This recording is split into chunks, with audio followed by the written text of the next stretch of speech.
La Habana volvió a encenderse la noche del martes, pero no con luz eléctrica.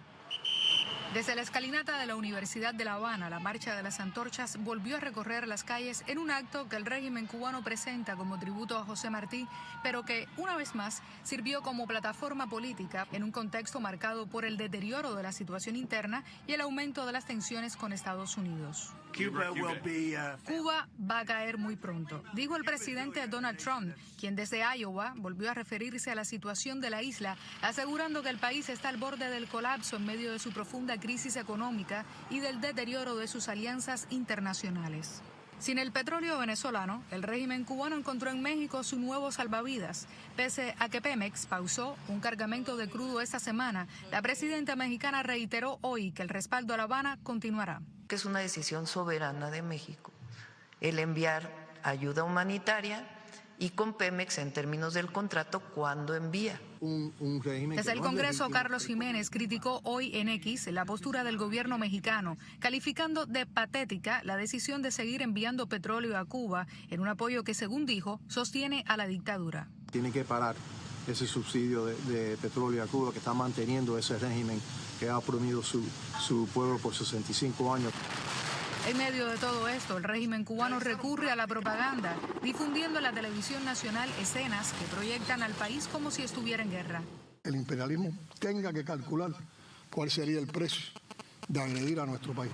Pero mientras Canel habla de unidad, los cubanos a pie, golpeados por los apagones diarios, aseguran estar dispuestos a cualquier sacrificio que los libere de la dictadura. Si el precio que tengo que pagar es que ataquen y yo pierda la vida y que los demás disfruten libertad, lo pagamos también. Fue el reportaje de Jani González para Telemundo 51. Sigo conversando con el exministro de Gobierno y Defensa de Bolivia, abogado politólogo Carlos Sánchez Berzaín. ¿Qué indicativo le da usted? Marco Rubio, el secretario de Estado, descarta un cambio de régimen en Cuba, o sea, lo descartó que no quiera, que no esté buscando eso Estados Unidos, pero al mismo tiempo le dice que realmente eso no significa que Estados Unidos lo vaya a provocar. El régimen de Cuba se está cayendo en presente continuo, o sea, está sucediendo. Cuba no tiene ninguna posibilidad de mantener ese régimen por 4 razones. Primero, han destrozado la economía, no tiene economía. Segundo, no tiene respaldo popular. El cuento de la Revolución Cubana no se lo cree nadie. El repudio popular supera el 90%. Tercero, no tiene la posibilidad de que alguien corra en su auxilio. Fue una dictadura sanguijuela de la Unión Soviética, tuvo el periodo especial en la década de los 90 y después acabó con Venezuela, pero ya no hay más Venezuela. Y cuarto elemento... Con la ayuda de México no es suficiente. No tiene opciones. Y México está haciendo un discurso, la señora Sheinbaum, pero no va a mandar petróleo. Porque si manda petróleo va a estar expuesta a arriesgar su principal mercado, que es Estados Unidos. Y México ya está bajo presión porque es un narcoestado. Pero cuando el secretario no descarta un cambio de régimen, pero al mismo tiempo dice que eso no significa que Estados Unidos vaya a provocar ese cambio, ¿cómo lo interpreta usted? Diplomacia. Cuba se está cayendo. Lo que está diciendo, señores, nosotros no vamos a hacer lo que Cuba quiere. Cuba está en movilizaciones militares con un ejército que no sirve para nada. Pero toda la vida lo ha estado, claro, siempre han hecho esa maniobra. Diciendo, hazme el favor, Estados Unidos, atácame y de esa manera yo me salvo. O sea, lo que Cuba quiere es un ataque americano y eso nunca va a pasar. Eso no va a pasar. Eso que vimos en Venezuela no va a pasar en Cuba. Eso nunca va a pasar. Y yo creo que lo que podemos ver en Cuba es una carga del machete, un levantamiento de ese valeroso pueblo cubano que ya se levantó el 21 de julio.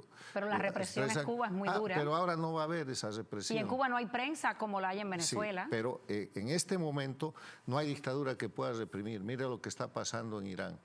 Han hecho una represión salvaje y se está cayendo ese régimen. O sea, ¿cómo anticipa usted la caída del régimen cubano?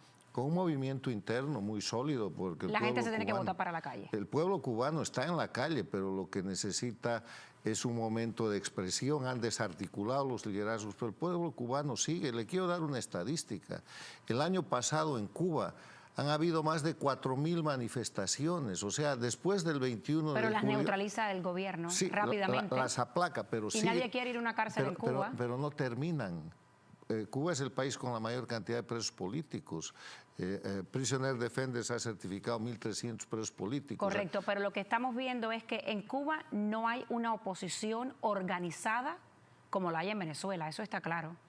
No la hay. Pero hay una resistencia civil que de repente es más importante. Hay una disidencia y la ha habido por mucho tiempo, pero, o sea, esa oposición organizada, hasta los mismos medios de prensa, o sea, la prensa independiente, lo dijo Mike Hammer hace unos días aquí en Miami, prácticamente el periodismo independiente en Cuba está nulo, está mudo. Sí, pero hay un concepto más importante, se llama resistencia civil. Cada ciudadano cubano en Cuba es un opositor en potencia y el momento que tenga la menor oportunidad el régimen ha caído. O sea, en su opinión, como único cae el régimen es que el pueblo completo se bote a la calle y resista y van a morir personas. El régimen cae por una serie de factores, pero básicamente estos regímenes caen cuando se le quita el soporte popular y Cuba ya no tiene eso. Lo que tiene Cuba es un aparato represivo de gente que todavía come a cambio de reprimir. Pero esa gente tiene familiares en la calle, tiene parientes y eso está en proceso de deterioro absoluto. Hoy uno de los senadores demócrata, el senador demócrata por Hawái, le pregunta lo siguiente al secretario Rubio sobre Cuba. Will you make a public commitment today to rule out U.S. regime change in Cuba?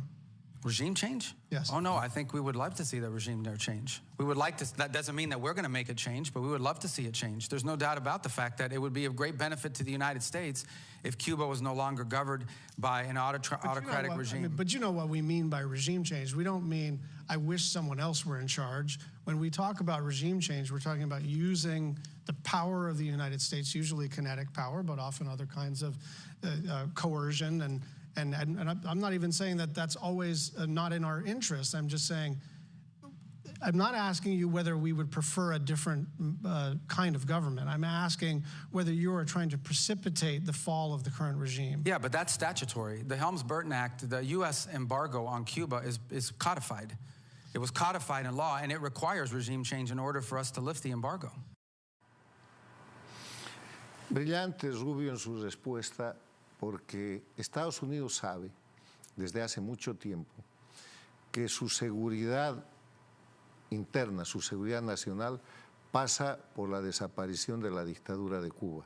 67 años la dictadura de Cuba ha comandado en todas las Américas las agresiones contra Estados Unidos a través del narcotráfico, la guerrilla, el terrorismo, la migración forzada, el tráfico de personas, el tráfico de armas, son autores de todas las guerrillas de América Latina y el discurso es antiimperialista. Fidel Castro en la década del 60 dijo que hay que inundar de droga a Estados Unidos porque el narcotráfico es un arma de lucha antiimperialista. O sea, todos los crímenes posibles los comete Cuba y los manda a cometer ahora en el siglo XXI en el marco de la guerra híbrida contra los Estados Unidos. Entonces, Estados Unidos sabe que para asegurar su seguridad nacional y la de las Américas, la dictadura de Cuba tiene que cesar y está en condiciones de extinción, está en condiciones de desaparición, donde no va a ser necesaria una operación militar, pero la respuesta del secretario Rubio es perfecta, porque en Estados Unidos hay leyes que configuran como enemigo al régimen cubano. Le agradezco muchísimo que haya venido al programa y queda la invitación extendida para otro porque seguiremos hablando mucho de todo lo que está pasando con Venezuela y también con Cuba. Muchísimas gracias. Está pasando rápidamente. El primer año de gobierno del nuevo gobierno de Estados Unidos ha sido trascendental para las Américas y para el mundo y tiene un ritmo muy acelerado. Te agradezco mucho, Carlos Sánchez Berzaín.